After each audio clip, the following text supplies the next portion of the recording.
I'm still eating that leech, I'll tell you. Now, my next guest is one of the most successful singers of the last 30 years. She's won 4 Grammy Awards, sold more than 70 million albums, and she's even been nominated for an Oscar. She's the pride of County Donegal. May it be your journey on to light the day, and I just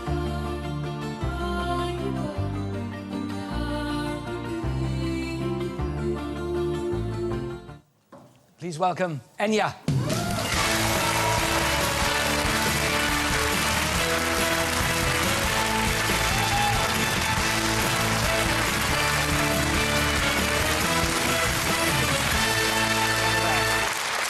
Thank you so much for coming. It's such a rare treat to get to talk to you. I haven't listened to your music for all these years because it started off with Clannad, but you very quickly went your own way and you stuck with a sound which is so recognisable.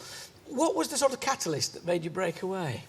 It's to do with 2 people I work with, which is the manager, Nicky Ryan, and his wife, Roma Ryan. And we got to talk about a lot of music that we wanted to experiment with. And one of the ideas that Nicky had was to use my voice, because he knew I had a great love of harmony, to use it as an instrument, not just as lead vocal. Yeah. So hence we got together to work on the first album, which was Watermark. It's very interesting, because I mean, Glenn Miller, for instance, developed his unique sound by using more saxophones, and they said, that's a weird sound, and that became his sound. You have stuck with your sound. So was there a moment where, all right, you use it as an instrument, your voice, which, which the voice is, but the moment when you kind of found your sound, can you pinpoint one moment where it was, oh my goodness, that's it?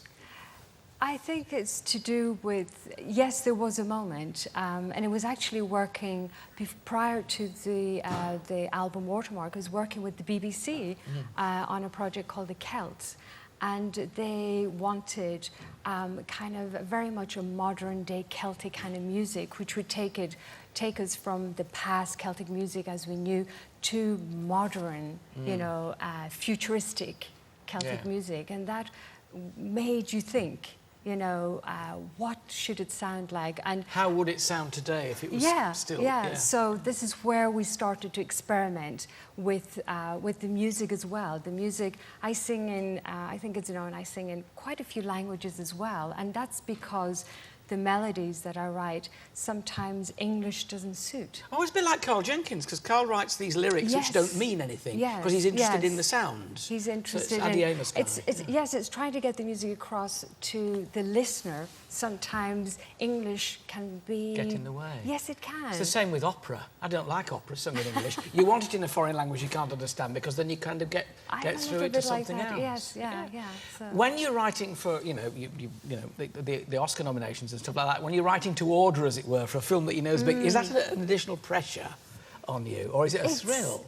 It's a very different way to work, but I have worked with soundtrack prior to working with solo albums, so it's a case of having the visual inspiration before you, and to work with great directors like Martin Scorsese's Peter Weir, Peter Jackson for Lord of the Rings. It's so inspiring. It's so inspiring. But so a bit it's very, scary very different. too, presumably. Well, I have to say that I have a great love of music, and I'm very passionate about music, and I never think of that aspect of it. That I like the challenge. I like to sort of set challenges. You found your own voice. Has it been difficult to stick with it through thick and thin? You know, you are, you know, as a musician, you've got huge gazillions of fans. But, you know, your music won't appeal to all tastes. It seems to me you've been very brave because you said, no, this is what I sing. If you don't like it, it's fine. Yeah. Has that been quite tough, or...? No, because there was a wonderful sort of... when I signed with the record company, I'm myself, Nick and Roma, one of the reasons to sign with the record company was that there was no interference with the music whatsoever, and that we could continue to experiment was really important to us. So in that regard, to me, each album is like its own little story of that time. It also must take some time, because you come to us with a new album, and then we have these blooming long gaps in here Yes, where yes. nothing happens, and we think, is she still alive? She's still... Yes, so you clearly yes. take a long time getting it right. What's going on in those big gaps that we don't see you in? Yes, I am known for, between each album, there's about 2 to 3 years.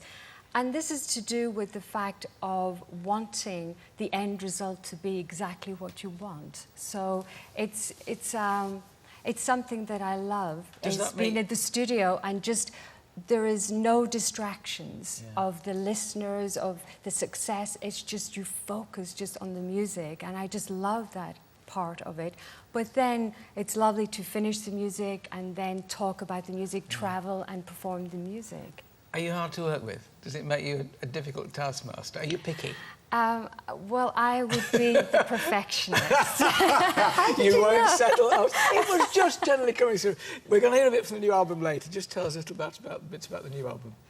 I had originally thought of working on a Christmas album, but because, you know, working in the studio, things do change for us, and that's what I enjoy.